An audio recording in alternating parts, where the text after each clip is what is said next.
نحمده ونصلي ونسلم على رسوله الكريم أما بعد فأعوذ بالله من الشيطان الرجيم بسم الله الرحمن الرحيم يهب لمن يشاء إناثا ويهب لمن يشاء الذكور أو يزوجهم ذكرانا وإناثا ويجعل من يشاء عقيما إنه عليم قدير صدق الله العظيم. جو مسئلہ لے کر حاضر ہوا ہوں وہ ہے عقیقہ کا مفہوم، فضائل و مسائل. عقیقہ کسے کہتے ہیں، اس کا مفہوم کیا ہے، اس کے کچھ فضائل اور اس کے کچھ ضروری مسائل. سب سے پہلے یاد رکھیں عقیقہ عق سے بنا ہے. عق کا معنی ہوتا ہے کاٹنا، اور ایک معنی اس کا بعضوں نے کیا پھاڑنا، اور نافرمانی کے معنی میں بھی استعمال ہوتا ہے. جیسے میں نے عاق کر دیا اپنے بیٹے کو، لوگ اخباروں میں کہتے ہیں نا وہ یہ نافرمان ہے، نافرمانی کی وجہ سے میں نے اس کو کاٹ دیا، جدا کر دیا، کنارے پر کر دیا، اس طرح کے معنوں میں ہوتا ہے. اب عق تو اب جو ہے یہ کاٹنا، اگر اس معنی میں ہم لیں زیادہ معروف مطلب اس کا جو لیا جاتا ہے، مفہوم لیا جاتا ہے، وہ کاٹنا ہے. تو کیا مطلب کہ اس میں جانور کا گلا کاٹ کر اس کا سر جو ہے تن سے جدا کر دیا جاتا ہے، تو اس وجہ سے اس کو عقیقہ کہتے ہیں. اور دوسرا اس وجہ سے کہتے ہیں کہ طبرانی کے اندر جو ہے یہ روایت موجود ہے کہ انسان بچہ جب پیدا ہوتا ہے تو 360 بلائیں اس کے اوپر، یعنی اس کے ہر جوڑ پر ہوتی ہیں نا ایک ایک بلا، تو 360 بلائیں اس پر مسلط ہوتی ہیں. تو یہ عقیقہ کی برکت سے اللہ تعالیٰ اس کی 360 بلاؤں کو اس سے جدا کر دیتا ہے. اس وجہ سے اس کو کیا کہتے ہیں، عقیقہ کہتے ہیں. یہاں ایک بات یاد رکھیں، بعض اہل علم نے اس پر نکیر کی ہے، اور وہ نکیر کافی حد تک درست معلوم ہوتی ہے. وہ یہ ہے کہ سنن ابی داؤد اور سنن نسائی کے اندر ایک روایت ہے جس کے اندر یہ آیا ان اللہ لا يحب العقوق کانہ کرہ الاسم، کہ اللہ تبارک و تعالیٰ عقوق کو پسند نہیں فرماتے، نافرمانی اور کاٹنا اس کو اللہ پسند نہیں فرماتے. یعنی گویا یہ عقیقہ کا جو لفظ ہے اس میں کاٹنے کا اور نافرمانی کا عنصر یہ چیزیں پائی جا رہی ہیں نا، تو اس وجہ سے اس عقیقہ کے لفظ کے بجائے زیادہ موزون لفظ جو ہے وہ کون سا ہونا چاہیے، نسیکہ، نسک سے نسیکہ یا ذبیحہ، وہ لفظ استعمال کرنا چاہیے. تو اس وجہ سے عقیقہ یہ ایک روایت سے، یعنی جو روایت میں نے پیش کی ہے اس کے حوالے سے اس لفظ کا استعمال بہتر نہیں ہے. بعضوں نے مکروہ کہا ہے، بعضوں نے کہا ہے کہ اس کے مقابلے میں نسیکہ اور ذبیحہ کا لفظ استعمال کرنا زیادہ افضل ہے. اس طرح کی ہم الفاظ میں بس اوقات غلطی کرتے ہیں. مثلا ایک اور لفظ ہے لواطت کا لفظ استعمال کیا جاتا ہے، تو اس پر بھی اہل علم نکیر کرتے ہیں کہ لواطت کے لفظ کے بجائے بدفعلی، اغلام بازی وغیرہ اس قسم کے، اغلام بازی، فعل قبیح، اس قسم کے لفظ استعمال کرنے چاہیے، کیونکہ لواطت یہ جو لفظ ہے اس کو، اور ادھر سے لوط علیہ السلام کے لفظ نام کے مادے کو دیکھیں تو یہ ان کے ساتھ یہ مادہ جا کے جڑ رہا ہے، یہ مادہ. تو اس وجہ سے یہ بظاہر مناسب معلوم نہیں ہوتا کہ آپ ایک نبی علیہ السلام، ایک نبی کا نام ہے لوط اور انہی کی قوم کے اندر یہ سلسلے اگر پائے جا رہے ہیں تو آپ اس لفظ کو وہاں سے اٹھائیں، اس مادے سے اٹھائیں. تو اس طرح کے لفظوں میں ہمیں تھوڑا سا خیال کرنا چاہیے. بہرحال یہ ہو گیا لفظی مفہوم. اب آئیں اصطلاحی مفہوم کی طرف. اصطلاحی مفہوم میں اگر دیکھیں تو یہ عقیقہ کیا چیز ہوتی ہے، تو توجہ فرمائیں. بچے کی پیدائش، بچہ یا بچی کی پیدائش کے بعد بطور شکرانہ اور آفات و امراض سے حفاظت کے لیے، بچے کے حوالے سے دنیاوی اور اخروی منافع اور راحت کے حصول کے لیے، اور نافرمانی اور نقصان سے بچاؤ کے لیے جو ہم جانور کو ذبح کرتے ہیں تو اس کا نام ہوتا ہے عقیقہ، عام طور پر ذبیحہ، نسیکہ. اب یہ 7ویں دن ہوتا ہے، زیادہ بہتر دن یہی ہے 7ویں دن، اور اگر نہ ہو سکے تو 14ویں دن، اور نہ ہو سکے تو پھر 21ویں دن. اور اگر 21ویں دن گزر جائے تو پھر اب زندگی میں کہیں بھی کسی وقت بھی کر سکتا ہے تو کر لے، اللہ نے اگر طاقت دی ہے تو. اچھا، 7ویں دن کا مطلب یہ ہوتا ہے کہ مثلا جمعے کو بچہ پیدا ہوا ہے تو 7واں کب بنے گا، آگے جو جمعرات آ رہی ہے اس کو، جمعہ، ہفتہ، اتوار، سوموار، منگل، بدھ، جمعرات. تو یہ جمعرات کو جو ہے جا کے 7واں دن آ رہا ہوتا ہے. یعنی جمعہ جس دن کو پیدا ہوا ہے نا تو اس سے ایک دن پیچھے چلا جائے، آگے جا کر وہ جو دن آ رہا ہے بس وہ 7واں ہو جائے.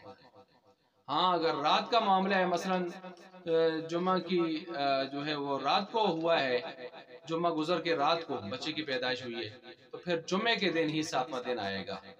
لیکن اگر جمعے کے دن پیدا ہوا ہے دن کے وقت، تو پھر جمعرات کو جا کے 7واں دن آئے گا. یہ تھوڑا سا نوٹ فرما لیں اس لحاظ سے. تو یہ 7ویں دن تو سب سے بہتر 7واں ہی ہے، نہ ہو سکے تو 14واں، نہ ہو تو 21، پھر آگے کسی وقت. آپ علیہ السلام کا عقیقہ دیکھیں، بچپن میں آپ کے دادا عبد المطلب نے کر دیا تھا، لیکن آپ علیہ السلام نے 50 سال کی عمر میں اپنا عقیقہ خود بھی فرمایا، اگرچہ روایت ضعیف ہے لیکن موجود ہے. تو آپ نے خود بھی فرمایا، تو زندگی میں کسی وقت بھی ہو سکتا ہے. تو یہ تو ہو گیا عقیقہ کا لفظی اور جو ہے اصطلاحی مفہوم جو میں نے آپ کے سامنے رکھ دیا ہے اس حوالے سے. اب اس کا حکم کیا ہے؟ تو امام مالک رحمہ اللہ اور امام شافعی، امام احمد، یہ تینوں حضرات فرماتے ہیں رحمہم اللہ، یہ تینوں فرماتے ہیں سنت مؤکدہ ہے. اور امام احمد بن حنبل کی ایک روایت، اور داؤد ظاہری بھی اس کی روایت، اور حسن بصری رحمہ اللہ ان حضرات کی روایت یہ بھی ہے کہ یہ واجب ہے. اور امام ابو حنیفہ رحمۃ اللہ علیہ فرماتے ہیں کہ یہ مستحب ہے. مستحب، یہ تو ہو گیا اس کا حکم. اور اس کا ثبوت اگر دیکھیں تو اس کا ثبوت آپ علیہ السلام کے اقوال سے بھی ہے، افعال سے بھی ہے، اور صحابہ کے آثار اور ان کے تعامل عمل سے بھی ہے، اور اثر سے، ان کے آثار سے.